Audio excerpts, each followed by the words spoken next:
Hello hello hello. कैसे हैं YouTube के दोस्तों? ठीक ठाक, मज़े में, फिट फाइन। मैं आपको खुशामदीद कहता हूँ tutorial number 6 by the user name factner on YouTube. और इस ट्यूटोरियल जो कि HTML5 और CSS3 ट्यूटोरियल सीरीज़ का हिस्सा है, उसमें हम इमेजेस के बारे में बात करेंगे। इसके साथ हम इमेजेस के ऊपर लिंक्स किस तरह बना सकते हैं उसके बारे में बात करेंगे। और इसके साथ ही हम बात करेंगे कि एक ही इमेज के ऊपर हम एक से ज़्यादा लिंक्स किस तरह बना सकते हैं। लेट्स सपोज कि आपके पास एक इमेज है जिसके 4 हिस्से हैं और आप चाहते हैं कि उस इमेज पे जैसे ही जिस हिस्से पे यूज़र क्लिक करे तो वो उससे रिलेटेड पेज पे यूज़र को ले जाए। तो जो टैग्स हम डिस्कस करेंगे वो है image, how to make references on the image, और मैप, और उसके ऊपर हम एरिया कैसे डिफाइन कर सकते हैं। तो मैं क्या करता हूँ कि मैं अपना वही टेम्पलेट की फाइल ओपन कर लेता हूँ, एडिट इन नोटपैड, और इसको मैं सेव कर लेता हूँ 6th डैश इमेजेस के नाम से, और सेव एज टाइप में हमने .html को सिलेक्ट करना है, इसको सेव कर लेना है। वो दोस्त जो कि नए आए हैं उनके लिए ये मैं बताता चलूँ कि हमने ट्यूटोरियल नंबर 2 या 3 के अंदर एक छोटी सी टेम्पलेट बनाई थी ताकि हमें टाइपिंग ना करनी पड़े। इसके साथ ही मैंने इंटरनेट एक से सर्च करके 2 इमेजेस को सेव किया है जो कि इमेजेस फोल्डर के अंदर मैंने रख दिए हैं। उन इमेजेस का नाम है pic.jpg और pic2.jpg। आप कोई से भी इमेजेस सेव कर सकते हैं। और अब हम देखते हैं कि हम इन इमेजेस को अपने पेज जो कि हमारे रूट फोल्डर में है, मेन फोल्डर में है, 6th डैट इमेजेस के अंदर किस तरह इंसर्ट कर सकते हैं, डाल सकते हैं। तो ये नोट कर लें कि हमें पाथ ये रखना है कि हमें ये बताना है कि हमारे पेज जिस फोल्डर में है उसके अंदर एक इमेजेस का फोल्डर है और उसके अंदर हमारे पास 2 इमेजेस पड़े हैं। तो मैं अपने HTML पेज में जाता हूँ, टाइटल याद रखें कि इमेजेस, ट्यूटोरियल में इसका नाम दे देता हूँ, और जस्ट हेडिंग 1 में मैं कर देता हूँ माय इमेजेस, और हेडिंग 1 को मैंने साथ ही उसके क्लोज कर दिया। तो इमेज के लिए जो टैग हम यूज़ करते हैं वो है img। इसके साथ हमें बताना है कि हमारा अब इमेज जो है वो कहाँ पड़ा हुआ है, उसकी सोर्स कहाँ पे है। तो मैं लिखूँगा स्पेस डाल के src इक्वल्स टू, तो हमारा इमेज कहाँ पड़ा हुआ है, इमेजेस का फोल्डर के अंदर pic.jpg। तो मैं सोर्स में गया, मैंने बताया कि इमेजेस के फोल्डर के अंदर स्लैश के साथ pic.jpg की फाइल है, तो हमने उसको शो करना है। इसको मैं सेव कर लेता हूँ और इसको हम रन करते हैं क्रोम के अंदर। तो अब ये देखें कि हमारा एक इमेज जो कि ये था स्ट्रेंज पिक्चर, तो ये बेसिकली हमने इसके अंदर शो कर दी है। अगर आप में से कोई गेस कर सकता है कि किस चीज़ से रिलेटेड पिक्चर है तो थम्स अप कमेंट कीजिए। अच्छा जी, इसके साथ हम एक टैग यूज़ करते हैं ऑल्ट का। ऑल्ट का टैग जो होता है कि ऑल्टरनेटिव, कि अगर तो ब्राउज़र को वो इमेज नहीं मिलता तो यूज़र को पता चलना चाहिए कि यहाँ पे बेसिकली क्या चीज़ हम शो करने की कोशिश कर रहे हैं। तो ऑल्ट का टैग होता है कि अगर तो इमेज नहीं है तो उसके ऑल्टरनेटिव क्या टेक्स्ट शो किया जाए। तो इसका हम दे देते हैं कि यहाँ पे पिक्चर 1 है, ठीक है जी। और इसको हम सेव कर लेते हैं। तो इससे क्या होगा कि जब pic.jpg अगर नहीं अवेलेबल तो उसका अल्टरनेटिव टैग picture1 शो करेगा। ये मैं अभी आपको शो करता हूँ। इसके साथ आप अपने इमेज की विड्थ और हाइट भी शो कर सकते हैं। लेट्स सपोज मैं कहता हूँ कि मेरे पास इतनी स्पेस है कि जो इमेज की विड्थ है वो 150 पिक्सल्स होगी। विड्थ आप डिफरेंट उसमें दे सकते हैं, पिक्सल्स के अंदर दे सकते हैं, EM के अंदर दे सकते हैं, इंचेस के अंदर दे सकते हैं, और डिफरेंट पैरामीटर्स हैं। तो ये हम बाद में डिस्कस करेंगे कि हम अपनी विड्थ और हाइट को किस तरह किन किन पैरामीटर्स के अंदर दे सकते हैं। लेकिन अभी हम पिक्सल्स को यूज़ कर रहे हैं जो कि मोस्ट कॉमनली यूज्ड होता है। और इसके साथ मैं कहता हूँ कि हमारी जो हाइट है HEIGHT वो कितनी होगी। लेट्स सपोज इस इमेज की होनी चाहिए 100 पिक्सल्स। इसके साथ मैं px डाल देता हूँ। अब आप इसको सेव कर लें और हम इसको गूगल क्रोम में जाके चेक करते हैं।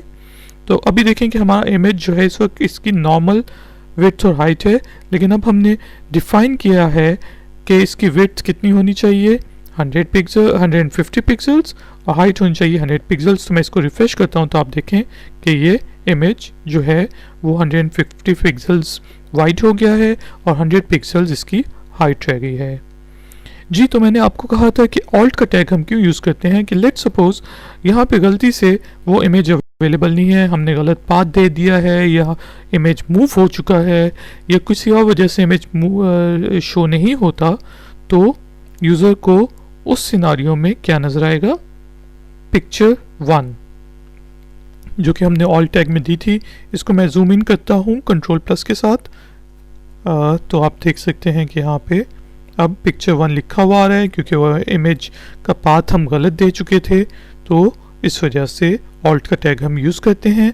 और ऑल्ट का टैग एक और पर्पस के लिए बहुत इम्पॉर्टेंट है कि सर्च इंजन्स जो सर्च करते हैं और आपकी वेबसाइट्स में रेटिंग्स आती हैं उसके लिए भी ऑल्ट का टैग यूज़ करना अच्छी बात है। तो इसको हमने सेव कर लिया और एक दफ़ा हम चेक कर लेते हैं कि हमारा इमेज वाकई में काम कर रहा है कि नहीं कर रहा। लेट्स सपोज आप कहते हैं कि हमारा इमेज की विड्थ होनी चाहिए 250 पिक्सल्स और मेरे इमेज की हाइट 150 पिक्सल्स होनी चाहिए। तो अब हम क्या करते हैं, इसको सेव करते हैं और इसको रिफ्रेश करते हैं। तो अब जो है एक हम थोड़ी सी गलती ये कर रहे हैं कि हमने डबल कोट्स को क्लोज नहीं किया था जिसकी वजह से हमें प्रॉब्लम्स आ रही थी। तो रिमेंबर कि यहाँ पे मुझे किस तरह पता चला कि हमने कोई गलती की है कि ये देखें ये रेड में शो हो रहा है जबकि इसको रेड में नहीं शो होना चाहिए था। तो मैं डबल कोट्स को यहाँ पे क्लोज करता हूँ। तो अब देखें हाइट जो है रेड में हो गई है और अब हमारा इमेज जो है वो इसको हम सेव कर लेते हैं और रिफ्रेश करते हैं। तो अब जो हमारा इमेज देखें कि उसकी हाइट 100 पिक्सल्स है और विड्थ जो है 200 पिक्सल्स है। मैं क्या 250 पिक्सल्स उसकी विड्थ है। मैं कहता हूँ नहीं हमें तो 350 पिक्सल्स इसकी विड्थ चाहिए है। इसको मैं सेव किया और जाके मैंने रिफ्रेश किया तो अब देखें कि इसकी विड्थ बड़ी हो गई है और हाइट उतने की उतनी है। अच्छा जी, अब हम डिस्कस करते हैं कि हम इमेजेस के ऊपर हाइपरलिंक्स कैसे दे सकते हैं कि अगर कोई यूज़र इसके ऊपर क्लिक करे तो वो first.html पेज पे चला जाए। बहुत आसान तरीका है। हमने हाइपरलिंक्स के लिए जो टैग यूज़ किया था वो था एंकर का टैग href इक्वल्स टू किस पेज पे जाना चाहिए यूज़र को, first.html, क्योंकि वो उसी डायरेक्टरी में है। डबल कोट्स बंद करना लाजमी याद रखें और इसको मैंने क्लोज कर दिया। और उसके बाद यहाँ पे मैं टेक्स्ट लिखा करता था, लेकिन अब हम चाहते हैं कि ये जो लिंक है ये इमेज को वो करे। तो इसलिए हम जो हाइपर रेफरेंस को बंद करेंगे, वो एंकर टैग को बंद करेंगे, वो इमेज टैग के बाद बंद करेंगे। इसको मैंने सेव कर लिया और जाके मैंने इसको रिफ्रेश किया। तो अब देखें कि हमारे इमेज के ऊपर एक लिंक बन रहा है। जब यूज़र इस पे क्लिक करेगा तो वो first.html पे आ जाएगा। मैं इसको बैक का बटन दबाता हूँ।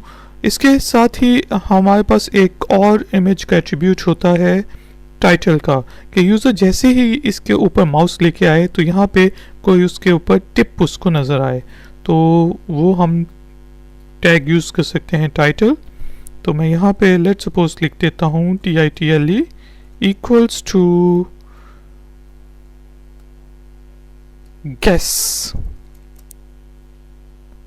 गेस दिस, क्योंकि आपने गेस करना है कि पिक्चर किस चीज़ की है।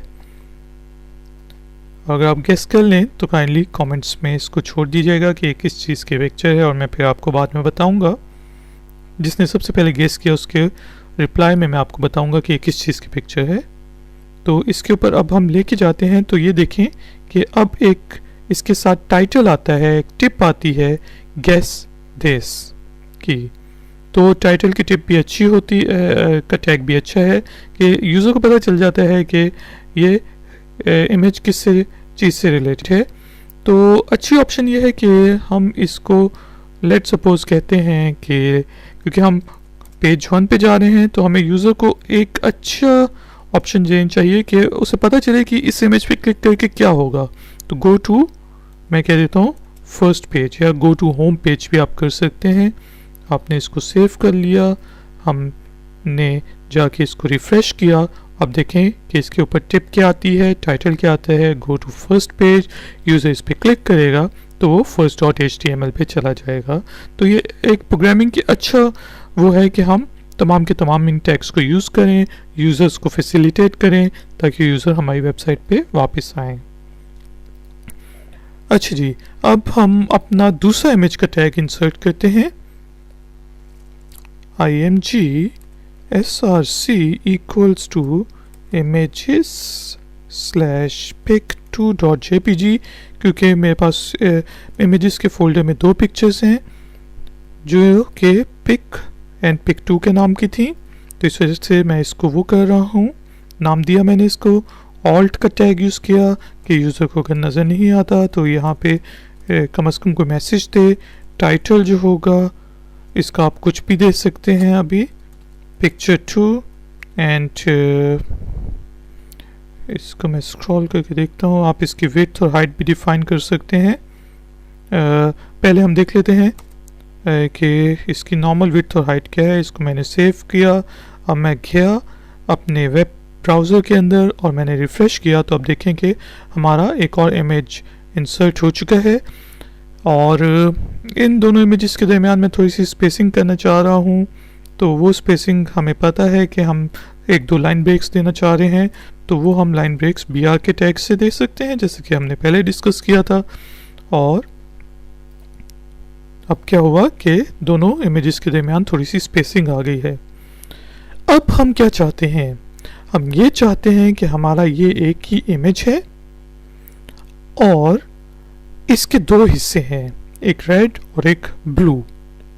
ये सिंपल मैंने माइक्रोसॉफ्ट पेंट में बनाया है जल्दी में। तो जब यूज़र रेड पे क्लिक करे तो first.html पे चला जाए, और जब यूज़र ब्लू बटन पे या ब्लू एरिया पे क्लिक करे तो वो second.html पे चला जाए। और ये सिर्फ एक ही पिक्चर है, ठीक है जी। ये हमने एक ही पिक्चर इस तरह बनाई है। अब हम इसके इस एरिया पे अगर यूज़र क्लिक करे रेड एरिया पे जो कि एक रेक्टेंगल की शेप में है तो वो first.html पे जाए, ब्लू एरिया पे क्लिक करे तो वो second.html पे चला जाए।